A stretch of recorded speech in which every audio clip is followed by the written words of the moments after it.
को क्या कहते हैं, सम्यक दृष्टि की अंतरंग दशा रहस्यपूर्ण चिट्ठी में, है ना। शुभाशुभ परिणाम के समय में भी धर्मात्मा को शुद्धात्म श्रद्धानुरूप निश्चय सम्यक्त रहता है। अब यहाँ पर है ना दृष्टांत के माध्यम से बताई है। पहली बात तो ये समझने लायक है कि श्रद्धा में निर्विकल्प या सविकल्प ऐसा कोई भेद नहीं होता, है ना। अशुभ राग रूप सविकल्प दशा हो या शुभ राग रूप सविकल्प दशा हो। क्या बोला? अशुभ राग रूप यानी पाप प्रवृत्ति हो और चाहे पुण्य प्रवृत्ति हो, सम्यक्त तो इन दोनों से पार शुद्धात्मा के श्रद्धान रूप वर्तता है, जिसको हम शुद्ध दशा रूप निर्विकल्प अवस्था कहते हैं। ठीक है ना। मतलब अनुभूति की अगर बात करें तो निर्विकल्प अवस्था है, और अनुभूति के पार भी, मतलब जब अनुभूति नहीं है तब भी जो दशा है वो भी सम्यक्त्व की जो दशा है वो नॉर्मल शुभ राग वाली नहीं होती। सम्यक दृष्टि को स्वानुभव में उपयोग हो या बाहर के शुभ अशुभ में उपयोग घूमता हो, परंतु दोनों ही वक्त उसके सम्यक दर्शन तो एक ही प्रकार वर्तता है। अब कोई ये कहे कि मिथ्या दृष्टि तो कम पाप करता हुआ दिखाई दे रहा है ना, या कहना चाहिए कि वो शुभ उपयोग में वर्त रहा है, और वहीं पर सम्यक दृष्टि का उपयोग अशुभ में है, लेकिन उसका अशुभ उपयोग भी मिथ्या दृष्टि के शुभ उपयोग के मुकाबले क्योंकि अन्याय अनीति नहीं चलेगी, अन्याय अनीति अवश्य नहीं चलेगा। दूसरा, जो मिथ्या दृष्टि का शुभोपयोग है वो अनंतानुबंधी सहित है, और जो सम्यक दृष्टि का अशुभ उपयोग है उसमें अनंतानुबंधी गायब है। हाँ, अशुभ में भी अनंतानुबंधी गायब है। हाँ, चाहे वो क्रिया से ऐसा लगे कि वो कितनी ही घोर पाप में लिप्त होता हुआ दिखाई दे, लेकिन फिर भी उसके साथ अनंतानुबंधी नहीं होने से उसकी अशुभ क्रिया भी उसकी सम्यक दृष्टि की शुभ क्रिया के मुकाबले, अगर हम अध्यात्म की भाषा में बात करें तो उससे श्रेष्ठ है। क्योंकि जो अशुभ, जो ये होता है ना मिथ्या दृष्टि को तो कहते हैं कि चारित्र मोहिनी का उदय होता ही नहीं है, क्योंकि जब तक दर्शन मोहिनी का उदय है, सद्भाव है, तब तक चारित्र मोहिनी तो दबा कुचला पड़ा रहता है। भाई, चारित्र मोहिनी के लिए दर्शन मोहिनी का अभाव होना जरूरी है। सम्यक दृष्टि को ही चारित्र मोहिनी का सद्भाव हो सकता है।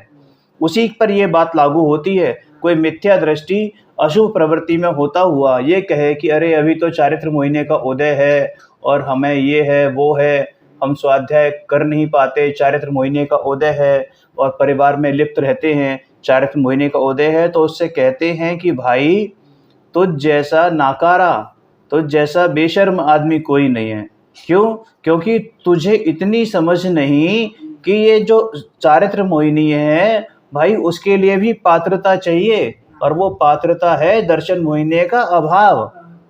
या तो उपशम हो या क्षयुपशम हो या क्षायिक हो, क्षय हो। समझ में आया ना। मतलब उसको ये लगता है कि सम्यक दृष्टि कोई है तो उसको चारित्र मोहिनी के अभाव में वो चाहे जैसा उपयोग घूम रहा है, चाहे जैसा उपयोग भ्रमाए। ऐसा नहीं है। समझ में आया ना। ऐसा नहीं है। ऐसा नहीं समझना चाहिए कि सम्यक दृष्टि अपने उपयोग को चाहे जैसे बाहर में भ्रमाता रहता है। ऐसा नहीं समझना चाहिए। भाई, उसने अपने स्वानुभव में जिस आनंद का स्वाद चखा है ना, जिस आनंद का स्वाद चखा है, उसी में बार बार वो पुरुषार्थ करता है। वैसे आनंद चखने का उसको तीव्र पुरुषार्थ रहता है। भाई, जिसने एक बार अमृत चख लिया, अब वो ये विष क्यों पिएगा, वो कड़वी दवाई क्यों लेगा? जब उसने एक बार अमृत चख लिया तो जिसके हाथ चिंतामणि रूपी रत्न मिल गया, वो कांच के खिलौनों से क्यों खेलेगा? समझ में आई बात? क्योंकि उसकी जो श्रद्धा है ना, वो शुद्धोपयोग के बाहर रहने पर भी वैसी की वैसी ही है। वैसी की ही वैसी है श्रद्धा। अपेक्षा से अगर बात करें तो श्रद्धा तो वैसी की वैसी रहने पर भी स्वानुभव रूप उपयोग के समय निर्विकल्प दशा में अतीन्द्रिय आनंद का जो विशेष वेदन उसको होता है ना, क्या बोला? हाँ, अतीन्द्रिय आनंद का जो विशेष वेदन है वह हालांकि वैसा सविकल्प दशा में नहीं होता, हालांकि वैसा सविकल्प दशा में नहीं होता, परंतु जब ऐसी निर्विकल्प दशा नहीं रहती तब वो शुभ या अशुभ में भी धर्मी का जो उपयोग लगता है तो भी ऐसा नहीं है कि जब अशुभ में उपयोग लगे तो उसके सम्यक्त्व में कुछ मलिनता आ जाए। वो है क्या नहीं होता? हाँ, मलिनता नहीं आती है, मलिनता नहीं आती है। इंद्रियों की ओर उपयोग लगा हो उस समय का सम्यक तो जुदा हो, या अतीन्द्रिय उपयोग हो उस समय का सम्यक तो जुदा हो। भाई ऐसे दो भेद सम्यक दर्शन में हैं ही नहीं। और ये प्रत्यक्ष और परोक्ष की जब बात करते हैं ना, तो ये भेद उपयोग के भेद हैं, सम्यक दर्शन के भेद नहीं है। प्रत्यक्ष और परोक्ष ये ज्ञान उपयोग दर्शनोपयोग के भेद हैं। ये सम्यक दर्शन यानी कि श्रद्धान के भेद नहीं है। प्रत्यक्ष परोक्ष श्रद्धान तो प्रत्यक्ष ही है। हाँ, क्योंकि श्रद्धान तो शुद्धात्मा के श्रद्धान रूप ही है। शुभ अशुभ के समय भी उस श्रद्धान का सातत्यपना समझाने को यहाँ पर साहूकार अर्थात प्रामाणिक गुमाश्ते का दृष्टांत दिया है। मोक्षम प्रकाशक का चल रहा है तो टोडरमल जी साहब का बड़ा फेमस उदाहरण है ये गुमाश्ता का, है ना, कि जैसे कोई मुनीम अपने सेठ के सभी कार्यों को मानो अपने ही कार्य हों ऐसे करता है। व्यापार में नफा नुकसान होने पर हर्ष और खेद भी करता है। और कोई क्लाइंट आता है, दुकान कहने से ग्राहक आता है तो उससे क्या कहता है, ये मेरी दुकान है, मेरा माल है, ऐसा भी कहता है ना। और ऐसा बिल्कुल ऐसे बेचता है जैसे खुद का ही माल हो, खुद ही पैसे देता है, खुद ही पैसे रखता है ना। इस प्रकार सेठ के कार्य में परिणाम लगाने पर भी, मतलब सारी एक्टिविटीज कर रहा है लेकिन वो एक्चुअल में कर किसके लिए रहा है? सेठ के लिए।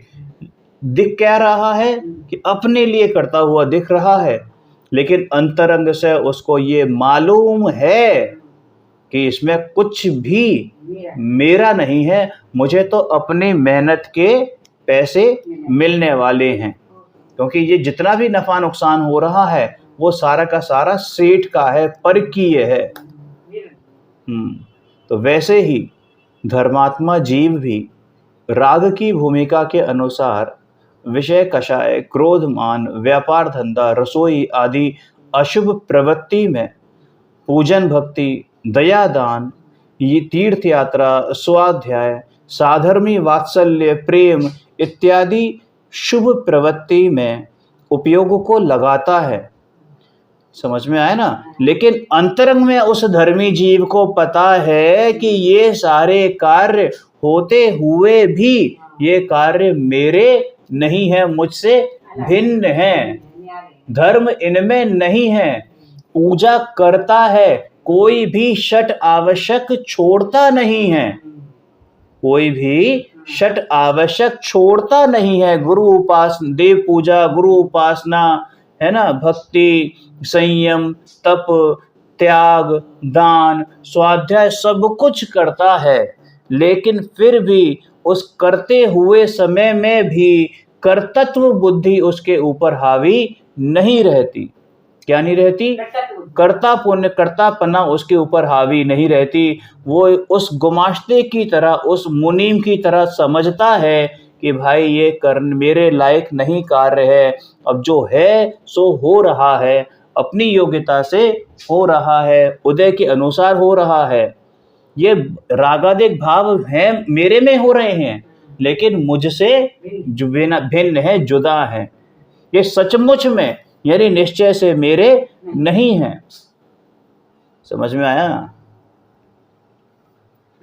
हालांकि राग के समय वो तद्रूप होकर परिणमा भी है, हाँ, राग रूप होकर परिणमा भी है ना, आत्मा का ही परिणमन है। लेकिन फिर भी जो अंतरंग शुद्ध स्वभाव है वो उस राग रूप नहीं हो गया है। ये जितना भी कार्य हो रहा है वो सारा ऊपर पर्याय में ही हो रहा है, लेकिन वो और इस बात की उसको खबर है। हत्या करके नहीं करना है। हाँ, अपने चेतन स्वरूप स्वभाव की हत्या करके उस काम को नहीं कर रहा है। कहते हैं ना, हत्यारे नहीं भाई नहीं। क्योंकि यदि वो ऐसा श्रद्धान ना रखे, हाँ, शुद्धात्मा का ऐसा श्रद्धान ना रखे, या रागादि को अपना माने, या देहादि की कोई क्रिया को अपनी क्रिया माने, सचमुच में अपना ही स्वरूप मान ले, तो वह जीव सम्यक्त्वी कहलाने का हकदार नहीं है, मिथ्या दृष्टि ही है। जैसे कि वो जो अकाउंटेंट है, मुनीम है, यदि सेठ की किसी भी वस्तु को, चाहे वो 1 रुपए की चीज ही क्यों ना हो, वो ये हक मानने लगे, कहना अलग बात है, कहता तो है, कहता तो वो करोड़ों को अपनी भी है, लेकिन मानने में अगर उसने 1 रुपए को भी अपना मान लिया तो भाई वो तुरंत नौकरी से निकाल दिया जाएगा।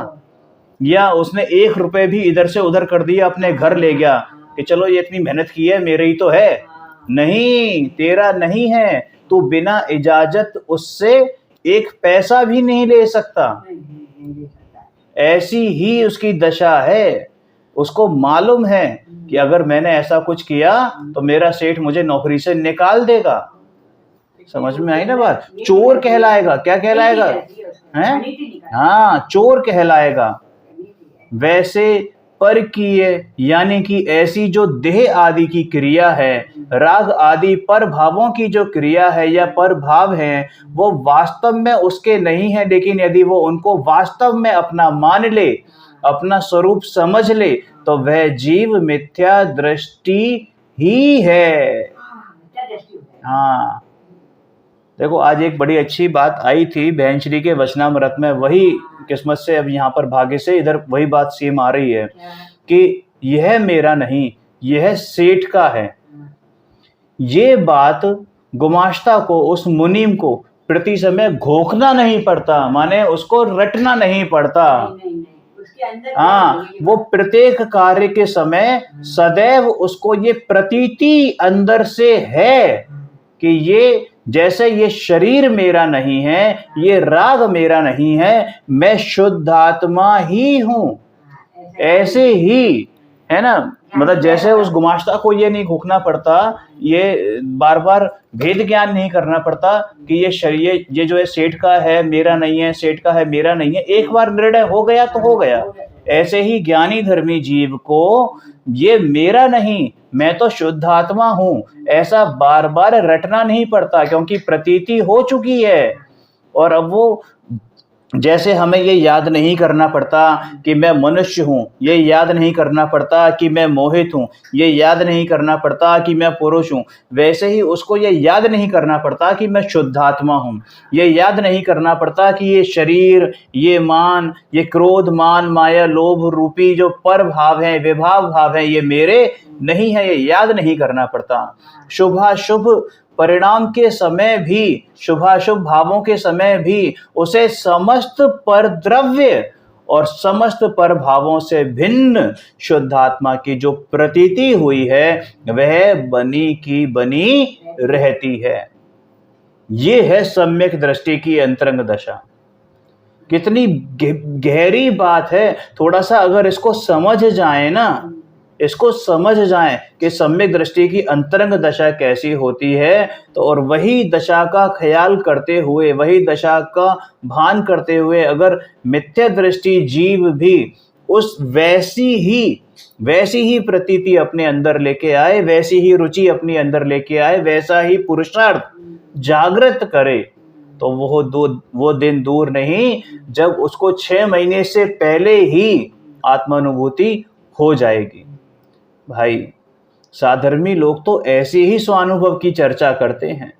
स्वयं पर का यथार्थ भेद विज्ञान, तत्वार्थ श्रद्धान, भूतार्थ का आश्रय, शुद्ध ने, शुद्धात्म का श्रद्धान, देवशास्त्र गुरु का श्रद्धान, निश्चय सम्यक्त, भाई सभी में एक ही भाव गर्भित है। तुम कुछ भी कह लो, आपा पर का श्रद्धान कह लो तो सम्यक दर्शन, तत्वार्थ श्रद्धान कह लो तो सम्यक दर्शन, सर्वज्ञ का श्रद्धान कह लो तो सम्यक दर्शन, क्रमबद्धता का श्रद्धान कह लो तो सम्यक दर्शन।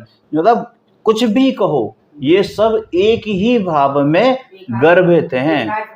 हाँ, भले ही इन्हें अलग अलग तरीके से समझाया जाए, निरूपण भिन्न भिन्न प्रकार से किया जाए, लेकिन जहाँ सर्वज्ञता की सिद्धि होती है वहीं क्रमबद्धता की सिद्धि होती है, वहीं शुद्धात्म श्रद्धान होता है, वहीं शुद्ध ने का आश्रय होता है, वहीं निश्चय सम्यक प्रकट होता है। समझ में आया? लेकिन कोई मात्र मानने के लिए कि देव शास्त्र गुरु को मानता हो, लेकिन अंतरंग में जो श्रद्धान है ना वो ना हो। अंतरंग में श्रद्धा, भले से वो कुदेव को गुरु को शास्त्र को नहीं पूजे, लेकिन ऐसी दशा प्रकट किए बिना अगर वो सिर्फ ऐसा कर रहा है कि देव शास्त्र गुरु को मान रहा है, पूज रहा है, अन्य कुदेवादियों को नहीं पूज रहा है, तो भाई ऐसा करने से वो सम्यक्त्वी नहीं हो जाता। क्योंकि देव शास्त्र गुरु को मानने का मतलब सिर्फ ये नहीं है कि वो कुदेवों को ना पूजे और अपने जिन धर्म के अनुसार जो वीतरागी भगवान है उनको पूजे, उन्हीं को माने। भाई यथार्थ श्रद्धान लिखा है, सिर्फ श्रद्धान नहीं। क्या लिखा? यथार्थ श्रद्धान, माने सम्यक श्रद्धान होना चाहिए। ये सम्यक श्रद्धान का मतलब ये कि जैसे मार्ग पर वो चले उसी मार्ग को तू भी अंगीकार करे, जिसका आश्रय उन्होंने लिया उसी का आश्रय तू भी ले। समझ में आया? मात्र ऐसा करने से कि भाई देवशास्त्र कुदेव को नहीं पूज रहा और हम सुदेव को पूज रहे हैं, ऐसा करने से कोई धर्मी या सम्यक्त्वी नहीं हो जाता। स्वयं पर के यथार्थ भेद पूर्वक तत्वार्थ श्रद्धान करके स्वानुभव सहित शुद्धात्म श्रद्धान करना, वास्तव में तो यही सम्यक्त्व है। वही मोक्ष मार्ग में पहला रत्न है और वही पहला धर्म है। आह्लाद पूर्वक, आत्मा की प्रीति पूर्वक, है ना, अपने अंतरंग में आनंद पूर्वक ऐसे सम्यक्त्व आदि की बात जो उत्साह से सुनता है, आह्लाद से सुनता है, अति हर्ष से सुनता है, तो भाई वो जीव भी बहुत भाग्यशाली है। उसमें उसे उत्कृष्ट जाति का पुण्य बंधता है। हाँ, लेकिन पुण्य का आश्रय लेके नहीं सुनता। पुण्य का आश्रय लेगा तो पुण्य भी नहीं बंधेगा। हाँ, अपने शुद्धात्मा की बात सुनता है। और तुम किसी लौकिक प्रयोजन से आ रहे हो तो तुम्हें पाप का ही बंध होगा। बिल्कुल सही बात है। और उनकी जैसा बनने के लिए आ रहे हो तो पुण्य का बंध होगा। लौकिक प्रयोजन से तुम्हारा उसकी आड़ में तुम्हारा हो ही जाएगा अपने आप। हाँ, वो डिफॉल्ट है, वो तो बाई प्रोडक्ट है, उसके साथ हो ही जाएगा। और अगर तुम प्रयोजन पहले लेके आ रहे हो कि मेरे बच्चे सही हो जाए, नहीं हो पाएगा, वो तो पाप का ही बंध है।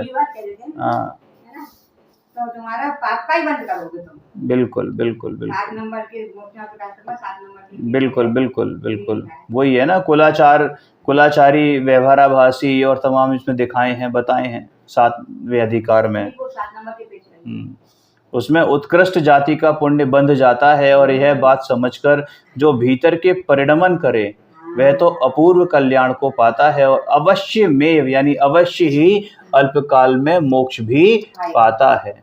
भाई ऐसे अध्यात्म के रसीले जीव विरले ही होते हैं।